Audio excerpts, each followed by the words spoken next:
Unscripted, Unbound. unconditional. Welcome to the Well Unfiltered. I'm Mindie, I'm Nicole, and we are the hosts of the Well Unfiltered podcast. where each episode you'll hear unscripted faith stories that will make you think. Unbound life lessons that will crack you up. I'm talking adjust your waistband laughter. But most of all, unconditional grace and love that will help you connect to God and to other women. Welcome to the Well. Unfiltered. All right. Well, welcome back to the Well Unfiltered. I am Nicole, and this is Mindie. And we are so excited to continue our conversation, our series on relationships. And speaking of relationships, and you're going to hear this every episode, so just love it, lead into it. We want you to stay in relationship with us, subscribe to all the socials, especially our Facebook page, where there is a picture where I am looking lovingly at Mindie, and she is looking like that in the other direction. But there is love between us. It is like our engagement. Yes, it is. It is. But I think that part of why I look so lovingly in that photo is because sometimes, actually pretty often, you will say something that really stops me in my tracks. And one of those times was when we were talking about work advancement and progress, and you posed the question, well, is that person a mentor or a sponsor? Because that's not the same thing. And I thought, dun, dun, dun, what? What do you mean? My brilliant moment for the And month. it made me really think about how, we talk about all of the different kind of relationships over this series, and maybe we need to tease out that difference for someone like me in that moment who was having some frustration around a relationship. And what I actually discovered was there's a difference. So I invite you into this aha moment. Mindie, break it down for us. What is the difference between a sponsor and a mentor, and why is that relationship so important? Well, and I have to be full disclosure here because I also had an aha moment about this whilst listening to another podcast. Whilst. Wow. Thank you. I'm Have just you been here watching the BBC or anything? I do love that. Okay, so whilst watching. Whilst listening to, there's a podcast called 9 to 5-ish, and it's by the people that do the Skim. Okay. And they had Carla, remind me of her last Harris. name. Harris. Okay. Yes, I love Carla Harris. If she is like a leadership guru expert, Absolutely. she's amazing. But she talked about this subject of the difference between a mentor and a sponsor. And it was one of those things where I'm driving and I just felt like I just need to pull over and take notes. Because she talked about it as, a mentor is someone who has your back. They encourage you. They maybe teach you things. I mean, they are just this really sort of like nurturing, caring, encouraging presence in your life. But a sponsor is someone who will really take an active role and advocate for you. And when she talked about it, she really gave the example. I think she worked on Wall Street. And she was saying, there were rooms that she wasn't invited into. But there were people in those rooms that advocated for her, that sponsored for her when she wasn't in that space, saying, you know what, Carla needs to be here. This is a person you want in this role. And I just thought that is such a key difference because it's not about giving you like all the feels and, being really encouraged. Right. It's about that person that will get in there and say, this is the person for the job, the role, the whatever. Let me bring them to your attention. And so that's really sort of that difference between the mentor and the sponsor. And when you heard that, because I know the difference it made in my life, what difference did it make for you? Yeah, well, I think it reframed some of my expectations for people in my life. And I could immediately start filtering through some of the relationships I've had. And since, I do work and have a career, I think about it mostly in my career lens. And I thought about the people who have said, she's not here, but she should be, and what impact that's had. And then I thought of the people that they're really just a safe space to land. And those don't have to be the same thing. And that doesn't mean that those people are necessarily failing. Yeah, I think that this is the pullover moment for those that are listening.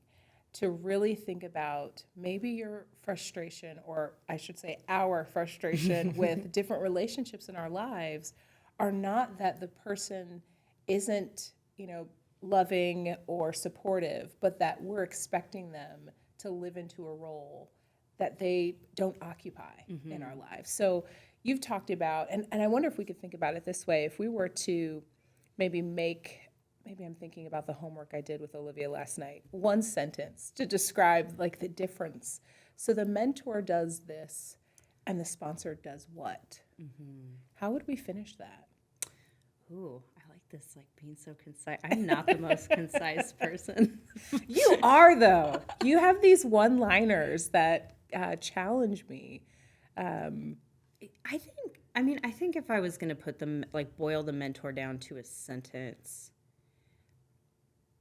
or an idea. Can I do an idea? Yes. I just can't. But it to me, it's the person that puts the wind back in your sails. When I think about my mentoring relationships, and I don't know about you, but they're the people I can go to when all feels lost. And I'm like, it's impossible. I'm giving up. And they remind me why not to give up and why to keep going and what my gifts are and what the potential is. Like that is what a mentor has been for me. But a sponsor, maybe they're like the actual wind, I don't know, the momentum for you. They're the ones that sort of push you. I don't actually always think about a sponsor as being super encouraging or someone that you're even especially close to all the time, but they really are the advocate. So you did do the exercise, whether you liked it or not. I love that metaphor of the person who, puts that wind back in, and then the person who's the actual wind, who helps you move into those spaces that otherwise you may not gain entry to. And it makes me think about what happens when we confuse the two. And I've had moments in my career where I have confused the two. And I wonder if you've had those moments and what happens when we do that. Yeah. So I think back to a relationship that I cultivated with another woman in ministry. And I just remember feeling very disappointed a lot of the time because I felt like I wasn't getting what I wanted, but I couldn't really tell you what I wanted. Like, I don't know that I came into it that clearly, but every time we met, we had great conversations. I felt really encouraged, but I didn't feel like it was generating very much. And I just remember thinking, what is the point of this? Like, are we just buds? is that what we're doing? But now when I look back, I think, no, that person was in a mentorship role. And maybe I had some expectations that she was going to open some doors or connect me to people. We'd talk about people and it would be, oh, I should connect you to them. And then it wouldn't happen. And it would really frustrate me. But I don't think that was the point of that relationship. And looking back on it, I wish I would have maybe treasured the mentorship piece of it more and not just, oh, this sounds really terrible, but almost looked at it like a transaction. And I can reflect on that going back. But because I wasn't clear on what I needed out of that relationship, because we didn't communicate that, we would just go have lunch, there was a lot of disappointment and missed expectation for me. And that was really hard. That makes me think of, I once had lunch with a colleague, and someone that we both had in common had co-emailed us and said, you guys should get together. It's like, oh, okay. And we both really treasured our relationship with this mutual person, but had never met each other. And it was the most awkward exchange because it wasn't very clear, like, what's the point of this? And it was like, I don't know, like the blind career date that would never end. And I think about, maybe that's what happens when we mix up these relationships. There's disappointment on the other side of it. And I think that maybe one of the exercises that we might invite people to do as they're listening to this is to really think about some of their relationships, whether it's in the workplace or in other places, and say, is this a mentoring or sponsoring relationship? And then what does that look like? And how do I change the way I show up And how do I change my expectations around how they show up? Well, and I'm thinking too, and this didn't happen with the relationship that I shared about, but the slippery slope of disappointment is that it can lead to resentment. Like when those are, I think like this relationship I'm talking about, it didn't have very deep roots. Like it was pleasant, it was fine. It just kind of fizzled out and it's fine. Right. But when we have those deep rooted relationships and we do have those unspoken and then unmet expectations, I think that's where resentment can sort of take hold. And then that's just bad news. Oh, Like, yeah. that's a bad situation for us interpersonally, but also if it is this more, structured relationship, it can be bad for even where we're trying to move professionally or, with any kind of leadership role that we have. And I mean, the way we're talking about this, I think we also have to kind of interject in the conversation the role that our faith and the Spirit plays in this as well. And that I really do think of the fact that God puts people in our lives to occupy these different roles. And I wonder if there is, you talked about that metaphor, if there's also maybe a scriptural metaphor or a faith shaping metaphor that has impacted your thinking on this. Well, I think it comes down to having a mindset of abundance and not scarcity. And so we talk about this a lot, like in the church world, when we talk about stewardship and giving, right? Like God has given abundantly to us, so we can give abundantly back. Yay, it's great. But I think this is actually true in our relationships as well, especially when it comes to navigating what I might call the tricky waters of career or success or growth, because we can, at times, I think, buy into this lie of scarcity. That there's just not enough to go around. And I don't know if you've felt this when you've been in certain spaces, but sometimes, I have been the only woman in a space. I think about like, citywide, when I was in Pasadena, I used to go to this like citywide pastor gathering thing. And there'd be like 3 women of 35 people. It's like, hey, what's up? We're here. And it feels like immediately you're the exception. Right. And you're special or something. And so the weird thing that happens then is I think we become like, we think it's scarce.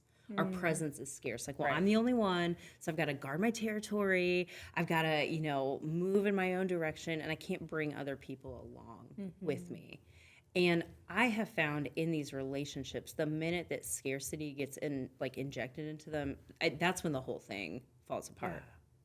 Yeah. And what would it look like if we took the theological belief that God promises us an abundant life outside of stewardship or conversations around money, but really saw that abundance in our relationships and in the space that we make for other people? Right. And it makes me think of maybe our role in creating abundance. And, I think of the space that you're talking about, showing up in ministry and being the only woman. There have been so many spaces where I've either been the only woman and certainly the only Black person in the room. And I think another thing that's connected to that is if someone else comes, I can layer on expectations of what our relationship is going to look like because we are the exceptions. I want you to talk more about that. Because I think that's a really good I point. think of, and I don't think this is unique to ministry. I think of women in finance, women in law, women in anything, right? So, you might see perhaps a woman who's more seasoned in her career and think, this person who had to perhaps experience things that I never experienced, they're going to want to mentor me or sponsor me because we are the exceptions sitting in this room around this table. And that may not be true. And I think that another source of disappointment is that we have to allow people to choose their role in our lives, and that they may decide, because we are both here and we're both women, or we're both people of color, or we're, whatever the unique difference is, listen and pay attention to that. But when we layer on that expectation that it's going to be a certain way, or when people layer it on you. My first internship was at Domino's Pizza there was this corporate headquarters. Yes, there is a corporate headquarters there for is. Domino's Pizza, and it's in Michigan. It's in Ann Arbor, Michigan. Huh. And there was this person who was older than me, who was a person of color, and he was talking about some of the challenges in the corporate world. And, he really thought that I should say this or say that. And I'm sitting there like, I am an intern, and I have been here for 0.5 seconds. And so he had expectations of me as a younger person of color coming in, and what he thought my positions or what I was going to do. And I had expectations of him like, wait, I thought you were going to show me where the lunchroom was. I will do the revolution, but that wasn't on the schedule. I need lunch first. Yes. And we had totally different expectations of the other. And I think that reframing not only what role who else can be at the table, but also what role they can play in our lives is important, not only in us, getting and growing to where God wants us to be, but also letting people grow to where they need to be. And it may be that we have this close relationship because of our unique differences, or it may be that we don't. And that's okay. It's okay. And I think that's hard sometimes for us to accept, because we assume. I know when I see another woman in ministry, I'm like, hello, best friend. No, I don't know you. You're not my best friend. No, we're not. Okay. I'm glad you didn't do that, because that's my orientation. Yeah. But that's a lot of expectation to put on folks. So yes, I will get off my soapbox. I like your soapbox. I thought it was great. But I think it's important because we do bring expectations into all of our relationships. Yeah. And it does get maybe a little bit extra complicated when we're talking about things like mentoring, whether it is, okay, I know the term peer mentoring. What's like the non-peer mentoring? Regular mentoring. Regular mentoring? Yes, normal. that's official. It's just mentoring. That's it. So no matter what kind of mentoring it is, or if we're talking about, advocacy, sponsorship, people that will hold the door open for you, we can trip up. Oh, yeah. With those expectations. Well, and that, I think, really brings us to another part of this kind of sponsor-mentor piece. Sometimes we will choose a mentor or sponsor because we think that they are like us, or at least on the surface, and then they'll be a great sponsor or mentor because we're the same. Again, according to our surface reading of who they are. But then I think we maybe miss the opportunity to be deeply mentored or sponsored because someone has a different experience. I'm particularly thinking about women and some of the ways that I have looked at other women in ministry who perhaps show up differently than I do because they had to and maybe didn't have the freedom to show up as authentically as their role has given me the privilege of showing up as. And so then when I'm looking for a mentor, I'm looking maybe in another direction, but really they have the knowledge. And am I going to recognize the abundance that they have to offer, even though it looks different on the surface than perhaps I am? Is that tracking for you? Absolutely tracks. And it makes me think about just sort of honoring the ones that have paved the way. Because especially in ministry, but I think this does apply no matter what kind of field you're in, what role you're in, but the world has changed. I mean, I take for granted, I think, how many women I encounter now in ministry circles. That did not always used to be the case. I mean, I think about my supervisor at my church in Pasadena, and she had like grown kids by the time she supervised me and had been doing ministry all of her adult life. And I am sure the things that she saw and had to fight through, I will never fight the same battles. But she did it so I could be where I was. And she, I will tell you, was probably one of my biggest advocates in that community. I mean, she would always make sure that I was in a conversation or learning about things and pushing me to be better. And I know that's because she walked a road that I didn't have to. Yeah. And because we walk different roads, we can judge the road sometimes that other people walk. Yes. I mean, I think of this woman pastor I know who would start her kind of governing board meetings, cooking everyone dinner and like serving them. And most of the people on the board happen to be male.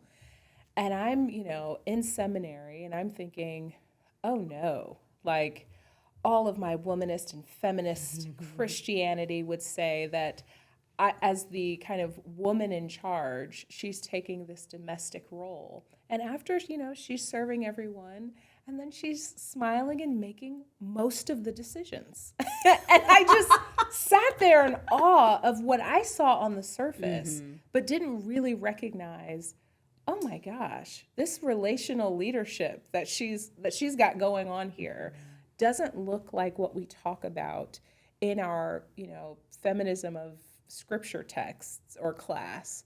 But in practicality, I had something to learn from her that maybe was different than the way I would show up, because if cooking applied the way for us to have hard conversations, I mean, no one would come to any church I ever was a part of. I mean, You can get takeout. well, God bless you, Yes. because There are if choices. it wasn't for my husband, my family would starve.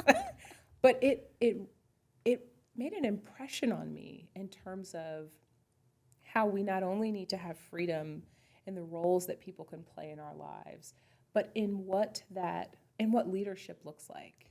Well, as you're talking about her, the thing that came to my mind is she knew her context. And this is what's hard about having these relationships with a mentor or a sponsor, is we have to be humble to know that there's stuff that we don't know yet. Oh, I know. They're all going to turn this off now. And they might turn it off because you said humble, and only real Christians know that it's humble. Oh, it's humble. If you are driving right now, I don't know. Settle the debate for us. Let us know on all of our socials. The H is not silent. I don't know what the people that I know that are super holy always say humble, and I'm always like, what is that Someday about? I'm going to work this into a prayer. Are you? And I expect your But reaction. they don't say umbility, right? Or they bring it back for humility. So I'm like, what are you doing? Anyway, this was not This is definitely the questions important that to we this wanted. conversation. It is. But see, here's, I think, something, as David reminds us, we need to wrap this up. So I think one of the things that gets really challenging when you're in a place or a career or trajectory where there may not be a lot of mentors or sponsors who have paved the way. I think of us in ministry and how in different denominations there may still not be women who can lead, or, in the United Methodist tradition where that hasn't been happening for that long. And so, how do you really gain support and mentorship? And I think that one of the things that women have to do is peer mentor. And that's a new concept, I think, for a lot of folks. What does that mean to you? Yeah, I think it means, for me, it tends to be finding someone who is maybe like 3 steps further down the road than I am. So they're not so far removed that, it's like when I was your age. It's not really that kind of relationship. They're in it with you, but they know just a little bit more. So the person who functions like that for me, she is, I don't know, probably like 5 years older than me. Her kids are slightly older than mine. She is in a more senior role in her organization, but she's still in it, in local church ministry. She gets the things that I'm going through too, but thankfully has maybe sharpened her wisdom just a little bit more than mine. And that's what that tends to look like for me. But also I think maybe we have that a little bit, we'll come to each other and it's a safe space. It's a sounding board. It's how would you solve this problem? But again, there's humility there, because I can't come to you and be like, Nicole, I don't know how to do this if I think that I know how to do everything. Right. I can't be proving myself to you in order to receive what you have to offer. Right. And I think connected to that humility is just trust underneath that when I tell you I don't know, that when I tell you I need help with this, that will also be something that you hold as opposed to share, and that we can fully show up in that space. And I think for folks that are listening, throughout this series is to really start thinking about the different relationships that you have. And one of them that I know that is an incredible blessing are peer mentoring relationships. Because for me, it's the greatest blessing of that is sharing what you do know. So, I know that anyone that's been listening to The Well for a while knows that you are Brene Brown's biggest fan. Like, seriously. But not in a creepy way. And Brene, if you're listening, you need to, take the time to send a personalized note to Reverend Mindie Lee Moore. She has created many disciples off of your work. And it has been integrated into many sermons and Bible studies and small groups. However, I don't know if I had heard of Brene Brown before I connected with you.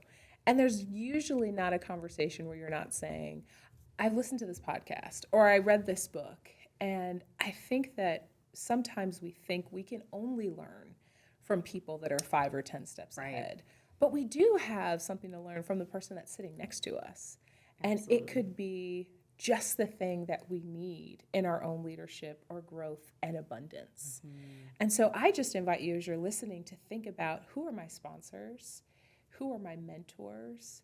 Who am I in a peer mentoring relationship with? Or if I'm not, how do I get them? And so maybe that's what we close with before we think about our wells and what's filling them this week. How did you go about engaging those relationships in your life? Yeah, I think this is going to sound so simple, but I just asked.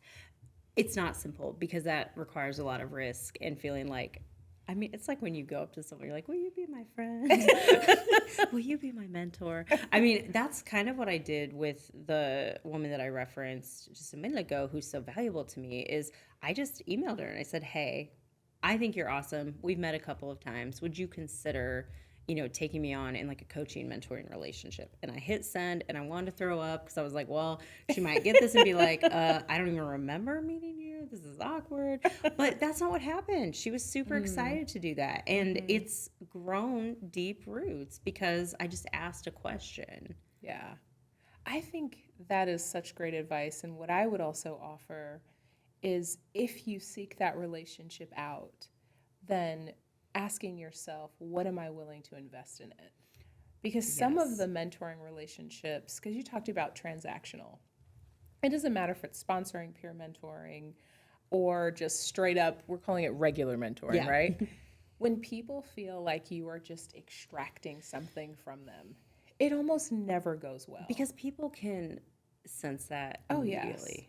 Yes, absolutely. And so when you're seeking that out, to also ask yourself, what am I willing to invest? What do I have to offer? Because there is something, and I'm sure. Yes, and because they're humans. Yes. So I'm sitting here thinking about, this is going to feel like a left turn, but I'm just going to come back, I promise. I'm thinking about Sing 2. Okay. Which I know that you have also watched and love. I hope it's so good. It's so much better than the first one. But there's this moment in the movie, this is not a spoiler alert, where the hedgehog, I can't remember her name, but she meets the like rock star guy that's her hero. Yes. And he is like grouchy and damaged, and it's this whole story, and she's like, this is why they say never meet your heroes. And I remember when she said that, I thought, yeah, we do that to people who we want to mentor us or sponsor us. We put them on these pedestals and we think that they are going to be a certain way, and then when they're not, we're disappointed. But maybe that is not fair. And if you haven't seen Sing 2, we're going to continue spoiling the movie for you, because when he's not the hero that she wants him to be, she stays present with him. She does. And just in that presence, not even, you need to change, here's the number to my therapist, but just start singing some of his old songs until he figures out, again, I should be a part of the Pixar team, his own music. Right? His own heart starts singing again. Much. It was awesome. But that's how I feel after all of those films anyway. I know. But I just think that is such an important illustration of the relationships that we're trying to build. And what are you also willing to give to that person that you idolize or that you have something to learn from? Yeah. So we hope that you learned something from this conversation. If nothing, the plot to sing to. It is, it's good. But I wonder as we close, what is filling your well this week, Mindie? Mm-hmm. Well, it's funny. When we were prepping for this episode, I was thinking about scripture. Mm-hmm. And the scripture that I landed on is actually Psalm 23. And it's kind of a funny psalm because a lot of times we think about it as like the funeral psalm. And it's kind of sad and oddly comforting. But I think about it with what we're talking about with abundance. And I know it feels very Christian to say, this psalm is filling my well. But it really is. I've thought about this psalm a lot lately in my life, which is just a little odd. But I love, if you read through it, it's the Lord is my shepherd, I shall not want. I won't read the whole thing to you, but I love verses 5 and 6, the last two verses. It says, you prepare a table before me in the presence of my enemies. You anoint my head with oil, my cup overflows. I love that line, my cup overflows.